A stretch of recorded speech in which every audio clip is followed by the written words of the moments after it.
আপনাদের খুব প্রিয় অভিনেতা গৌরব এবং দেবলীনা, গৌরবের বউ নবনীতা, ওদের বোন, ছোট বোন যাকে আমি রসগোল্লা বলে ডাকি, ওরা সবাই আমাকে ঠাম্মি বলে ডাকে।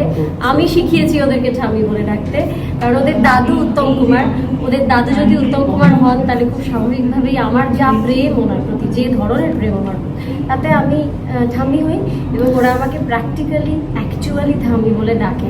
আমি এর থেকে বেশি আর কীভাবে বোঝাবো আমার কতটা প্রেম ওনার প্রতি। কোন বয়স থেকে এই প্রেমটা শুরু, মানে বোঝা শুরু করলো?